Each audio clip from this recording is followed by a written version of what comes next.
आजकल के माँ बाप को हो क्या गया है? क्या उनका दिमाग खराब हो गया है या फिर वो इतना स्ट्रेस में है कि उनको समझ में नहीं आ रहा है कि क्या सही है क्या गलत है? क्या वो शातिर हो गए हैं? क्या उन्हें बच्चों से मोह नहीं रहा है? अगर नहीं रहा है तो फिर वो माँ बाप बनते ही क्यों है? ये तमाम सवाल आज करना इसलिए जरूरी है कि पिछले दिनों दो ऐसी घटनाएं हमसे शेयर हुई जिन्होंने सचमुच मेरा दिमाग उड़ा दिया। समझ में नहीं आ रहा है, मैं किसी नतीजे पे नहीं पहुंच पा रही हूँ कि मैं कहूँ तो कहूँ क्या इस तरह की घटनाओं। नमस्कार, मैं मोनिका रे, नवजात शिशुओं को बचाने की मुहिम पालोला में आपका स्वागत है। ये जो दोनों घटनाएं हैं ये मध्य प्रदेश की है। मध्य प्रदेश के जिले हरदा और झाबुआ की ये घटनाएं हैं और दोनों ही घटनाओं के केंद्र में नवजात शिशु है और उनकी माएँ हैं। इन दोनों ही घटनाओं में जो उंगलियां उठ रही है, जो शक के घेरे में है या कहें अब तो शक के घेरे में नहीं बल्कि पुलिस की गिरफ्त में है, वो इन बच्चों की माएँ हैं। दोनों के कारण अलग-अलग हैं। जिस वजह से उन्होंने अपने बच्चे की हत्या की, दोनों में कोई समानता नहीं है कारणों में, लेकिन एक चीज कॉमन है उसमें और वो है बच्चे के पिता से उनकी नफरत। जी हाँ, ये जो एक घटना हरदा की है, पहले मैं उसके बारे में थोड़ा-सा बता देती हूँ। हरदा में एक पति-पत्नी रहते थे। संजू पति का नाम है और पूजा उनकी पत्नी का नाम है। पूजा और संजू की एक बेटी का जन्म होता है।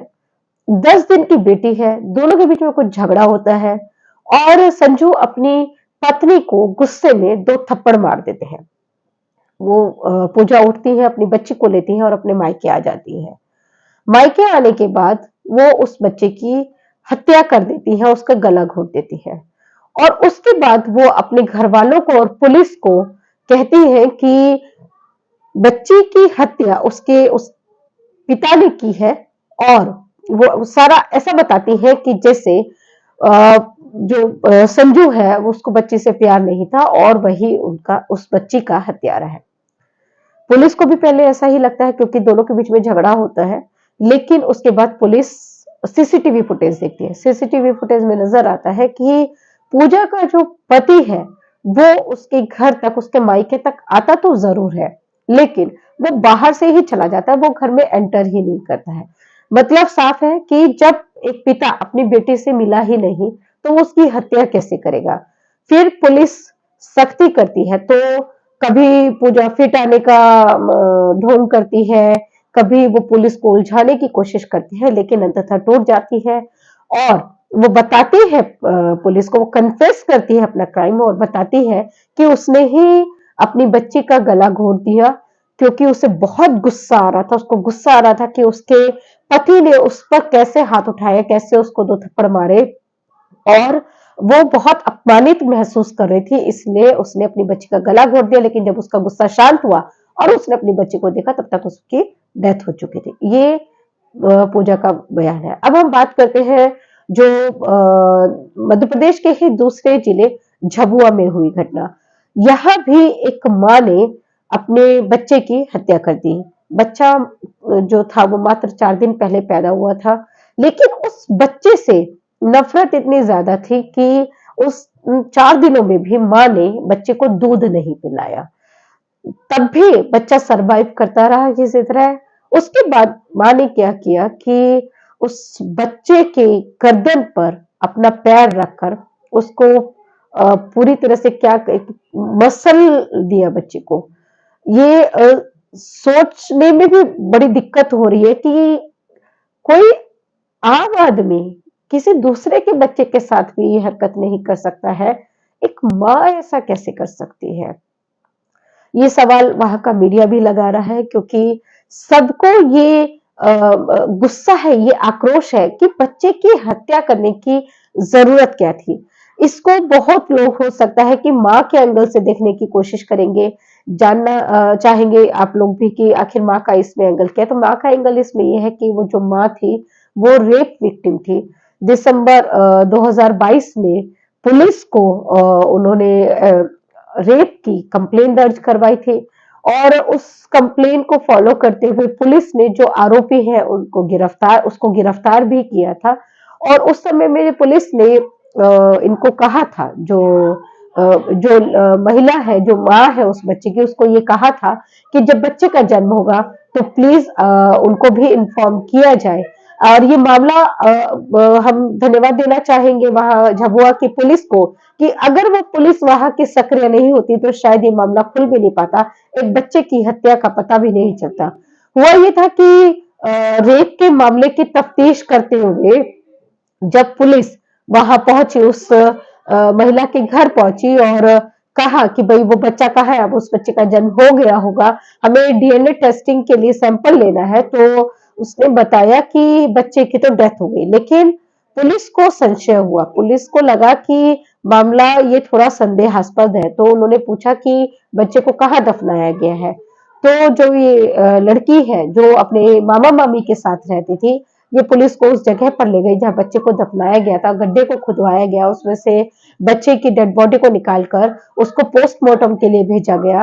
और पोस्टमार्टम रिपोर्ट में ये क्लियर हो गया कि बच्चे की जो स्पाइनल कॉर्ड है उसमें काफी इंजरीज है, उसमें कई फ्रैक्चर्स है, इसके अलावा उसके गले पर भी निशान है और ये क्लियर हुआ कि बच्चे की जो हत्या है वो उसका गला घोटकर की गई है और उसको काफी चोटें आई हुई थी।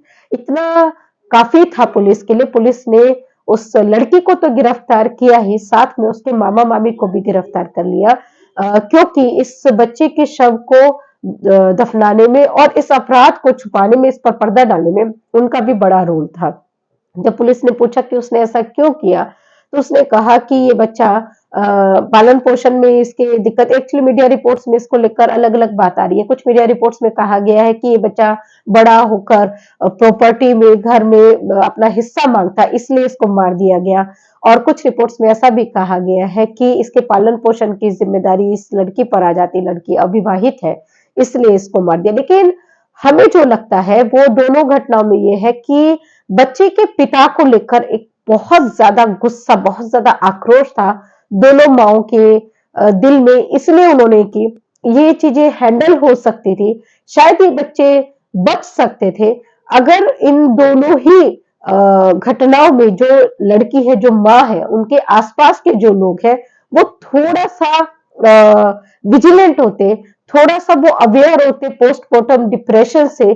जो अगर अनएड्रेस रह जाए, अननोटिस्ड रह जाए, तो वो पोस्टमार्टम साइकोसिस का रूप ले लेता है। और इस पर हमने एक बार एक साइकोलॉजिस्ट से बहुत डिटेल में बात की थी और उन्होंने ही ये बताया था कि कोई भी लेडी जो प्रेगनेंसी के पीरियड से गुजर रही होती है, वो थोड़ा बहुत अवसाद से ग्रसित होती है, डिलीवरी के बाद ये थोड़ा सा बढ़ जाता है और कई बार ये इस हद तक चला जाता है कि कोई भी बात उनको ट्रिगर कर देती है और वो इस तरह का विध्वंसकारी कदम उठा लेती है।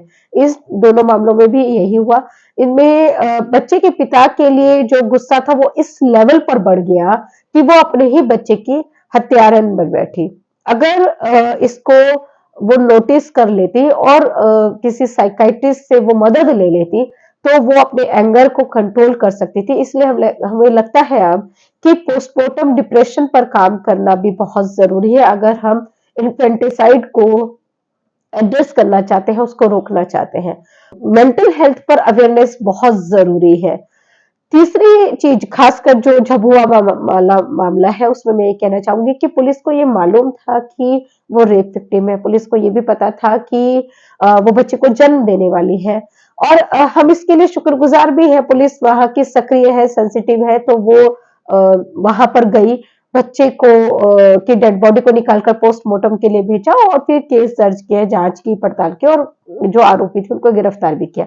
लेकिन अगर वो थोड़ा सा अलर्ट भी होती, थोड़ा सा सजग भी होती और वो अगर मॉनिटरिंग करती रहती समय समय पर और अगर उनको सेफ सरेंडर के बारे में पता होता तो वो उन जो पेरेंट्स है, जो रेप विक्टिम है और उनके जो अभिभावक है, उसके जो मामा मामी है, उनको अगर वो बता देते सेफ सरेंडर के बारे में तो शायद वो जो लड़की है और उसके जो रिलेटिव्स है उनके सामने ये सवाल नहीं होता कि ये बच्चा बड़ा होकर प्रॉपर्टी में हिस्सा मांगेगा या भरण पोषण की जिम्मेदारी उस पर आ जाएगी। वो लोग आराम से अपने जिले की सीडब्ल्यूसी को कंसल्ट कर सकते थे, उनको कांटेक्ट कर सकते थे और बच्चे को सुरक्षित वहां पर सौंप सकते थे, बच्चा जीवित रह जाता और ये लोग भी अपराध करने से बच जाते।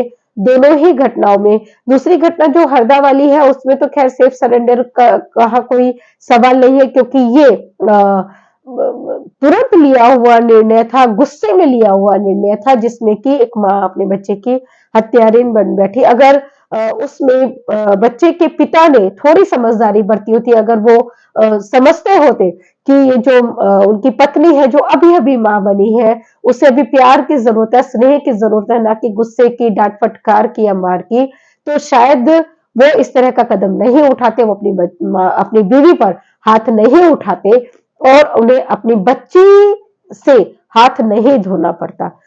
लॉस पूरे परिवार का है और समाज का भी है, क्योंकि हमारे आस-पास ऐसे अपराधियों की तादाद बढ़ती जा रही है।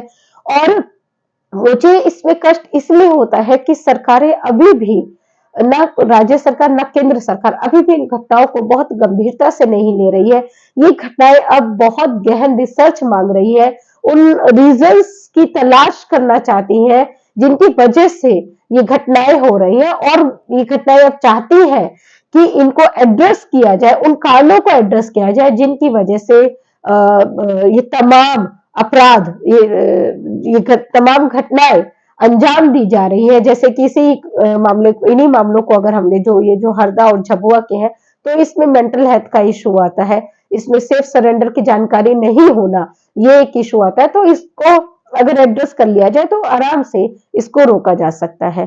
तो मैं फिर एक बार यहाँ से जाने से पहले अपील करना चाहूंगी कि प्लीज आप अपने सर्किल में कंटेंट को जरूर शेयर करें, कि जो काम सरकार नहीं कर रही है वो आप और हम मिलकर कर सकते हैं। हम लोग मिलकर इन बच्चों के लिए एक सुरक्षित माहौल बनाने की कोशिश कर सकते हैं। कोशिश ही केवल हमारे हाथ में है, बाकी तो सब परिणाम जो है वो वक्त बताएगा कि हम अपनी कोशिशों में कितने कामयाब हुए। तो इसलिए प्लीज पानोना के चैनल को लाइक करना, इसको सब्सक्राइब करना ना भूलें, और ना ही इसके कंटेंट को अपने सर्किल में शेयर करना। इसी बात के साथ मैं इजाजत लेती हूँ। नमस्कार।